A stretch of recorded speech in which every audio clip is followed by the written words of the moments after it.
Dans ce chapitre, nous allons aborder le partenariat.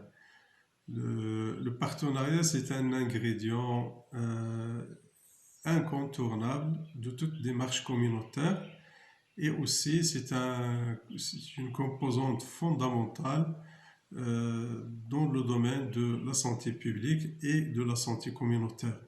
Donc, on a toujours insisté sur le fait que la santé, c'est l'affaire de tous, que la santé, elle a plusieurs déterminants, et ces déterminants, ils ne dépendent pas toujours du service de santé ou du ministère de la Santé. Donc, on peut dire même que la majorité des déterminants, ils sont en dehors de la compétence des services et du ministère de la Santé. Donc, d'où l'intérêt de promouvoir le partenariat pour chercher à fédérer et à mobiliser toutes les ressources possibles pour contribuer à la résolution et à l'amélioration de l'état de santé de la communauté. Donc, un centre de santé, il doit être en capacité, en mesure de déclencher et de mener une démarche de partenariat et construire des partenariats à son échelle. Alors, donc,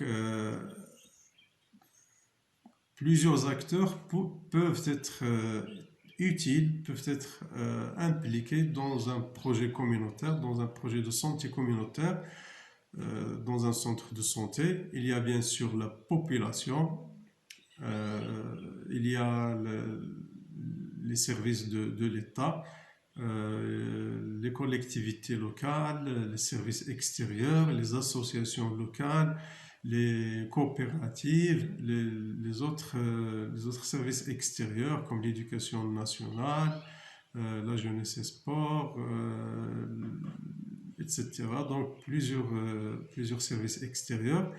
On peut aussi mobiliser parfois dans certains projets même des organisations internationales non gouvernementales, les universités, les institutions et les établissements privés. On peut aussi mobiliser les médias, etc. Donc plusieurs acteurs peuvent contribuer à l'amélioration de l'état de santé d'une population. Donc, d'où l'intérêt d'essayer toujours de mobiliser, de construire des partenariats. Alors, le partenariat, en termes de définition, c'est quoi?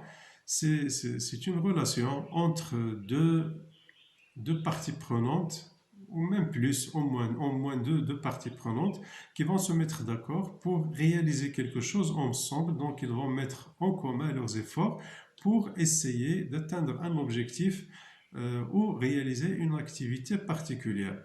Alors, c'est une relation dans laquelle des personnes ou des organisations unissent leurs compétences et leurs ressources pour pouvoir accomplir un ensemble précis d'activités. C'est aussi une relation dans laquelle au moins deux parties ayant des objectifs compatibles s'entendent pour travailler en commun afin d'atteindre des objectifs. Donc c'est cette synergie entre deux intervenants, deux parties prenantes, deux partenaires ou plus. Pourquoi il faut chercher à développer le partenariat? Donc on en a parlé à plusieurs reprises, mais essentiellement c'est pour élargir. Parfois, on a besoin de partenariats pour élargir la réflexion sur un problème et concevoir des solutions créatrices.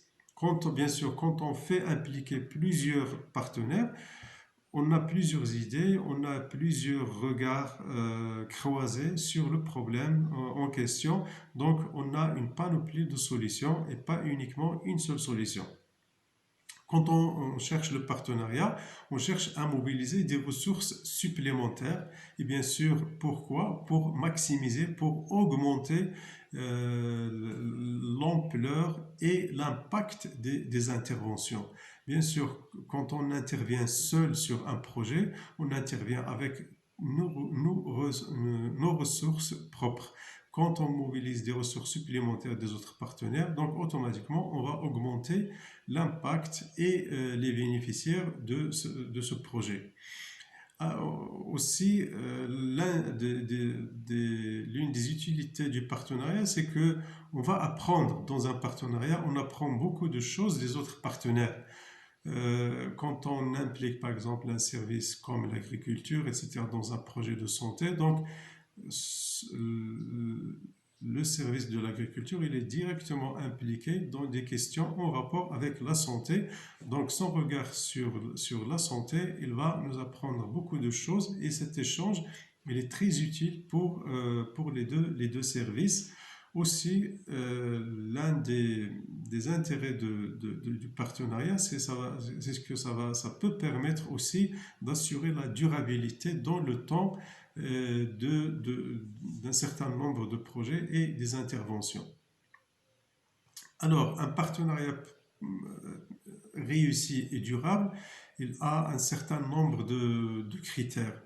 Premièrement, c'est le respect de l'identité de chaque partenaire. Chaque partenaire, il a déjà sa mission qui lui est propre. Donc, il faut respecter cette mission, il faut respecter cette identité. Deuxième critère, c'est qu'il faut qu'il y ait une certaine transparence dans la relation entre les différents partenaires. Il faut partager l'information, il ne faut pas qu'il y ait des informations cachées, etc. Donc il faut être transparent avec les partenaires. La prise de décision, le partage dans la prise de décision. Il faut qu'il y ait une confiance mutuelle et bien sûr le respect des engagements de chacun. Il faut qu'il y ait toujours de la négociation. Dans un projet à caractère social, un projet de santé, il y aura toujours des contraintes, il y aura toujours des problèmes. Donc il faut impliquer la communauté l'un des objectifs du partenariat, c'est qu'il faut qu'il y ait une négociation permanente pour pouvoir apporter des solutions à ces contraintes-là. Et aussi, c'est très important, c'est le partage des expériences. Tout travail de partenariat, de collaboration, c'est une expérience. Donc, il faut qu'il y ait un partage entre tous les intervenants. Alors, les étapes du processus de partenariat, d'abord, la première étape, c'est l'analyse de la situation actuelle. Quel est le problème qu'on veut résoudre par ce partenariat? Quel est le diagnostic qu'on a fait? Pourquoi on veut ce partenariat? Alors, c'est la première étape. Donc, et le diagnostic communautaire, bien sûr, il va nous donner une liste des problèmes, il va nous donner aussi des priorités. Et à partir de là, on va être en mesure de savoir pourquoi on veut développer le partenariat et quel partenaire il faudra chercher à impliquer.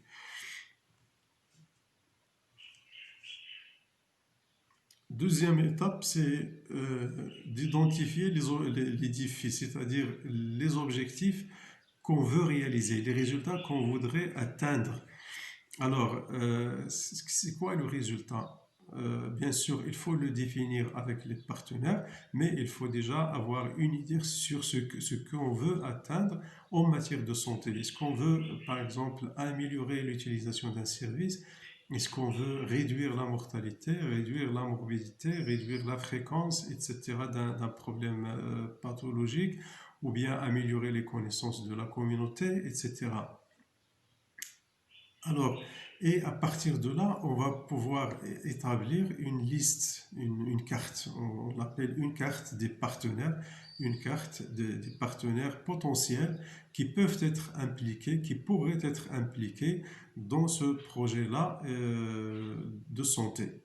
Alors, une précision, c'est qu'il ne faut pas se contenter uniquement des partenaires que nous connaissons, qui sont très proches de nous, peut-être avec qui on a l'habitude de travailler. Non, il faut avoir le sens de l'imagination et chercher de la créativité. Il faut chercher à tous les partenaires possibles qui peuvent même apporter juste un petit quelque chose. Donc, il faut établir leur liste pour pouvoir les contacter par la suite.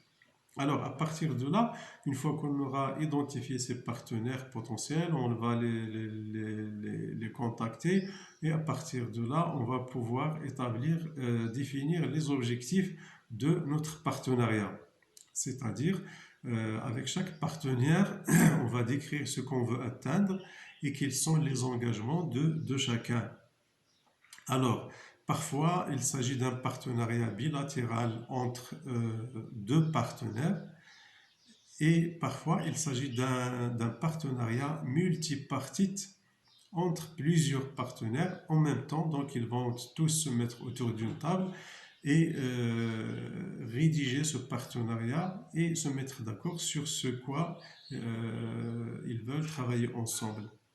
Alors, euh, pour cela, il faut vraiment faire une bonne hiérarchie des objectifs et en fonction du partenariat, bien sûr, et en fonction aussi des priorités qui sont exprimées par la communauté.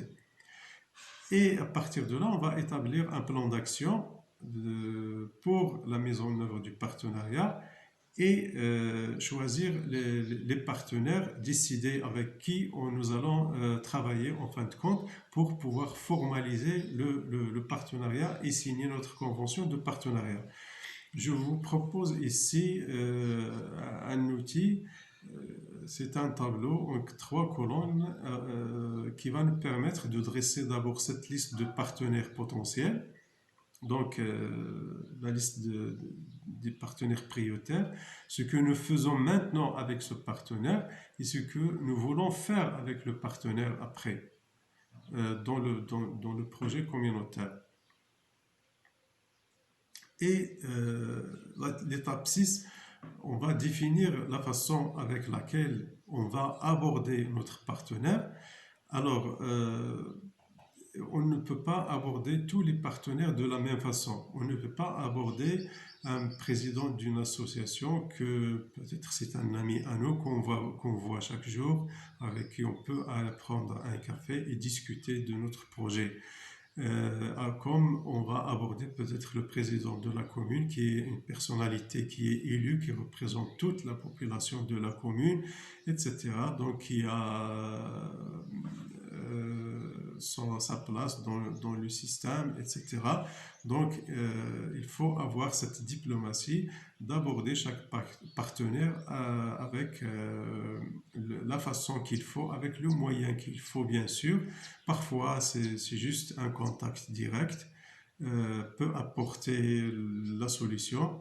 Parfois, il faut demander une réunion ou bien il faut demander un entretien. Et parfois, il faut faire une correspondance et attendre la réponse, etc. Donc, c'est aussi un champ de discussion, de créativité pour identifier pour chaque partenaire quel est le meilleur, donc c'est une certaine pédagogie aussi, quel est le meilleur moyen pour convaincre notre partenaire potentiel. Alors, une fois qu'on aura convaincu nos partenaires, on a signé nos partenariats, il ne faut pas oublier de mettre en place des mécanismes, des garde-fous pour le suivi et l'évaluation du partenariat. Alors, il faut prévoir ici des indicateurs sur quoi nous allons évaluer notre partenariat et aussi prévoir un mécanisme de suivi, peut-être un comité de suivi ou quelque chose comme ça. Alors, en conclusion, le partenariat n'est pas tout simplement une étape à parcourir, mais c'est aussi une question de culture. Donc, soit on est convaincu, soit on ne l'est pas. Et tout le défi, c'est d'avoir cette conviction que le partenariat peut apporter quelque chose, peut apporter une valeur ajoutée à notre travail communautaire. Alors, cette culture, il doit passer par un changement de comportement des responsables au niveau du centre de santé qui doivent croire que dans leur environnement, il y a des capacités, il y a des compétences, il y a un potentiel, il y a des ressources qui peuvent être mobilisées et il suffit parfois de faire le pas et on sera surpris qu'il y a quand même beaucoup de choses auxquelles on ne s'attendait pas. Voilà ce que je peux dire sur ce chapitre de partenariat, bien sûr très succinctement. Je vous remercie et je vous donne rendez-vous au prochain chapitre.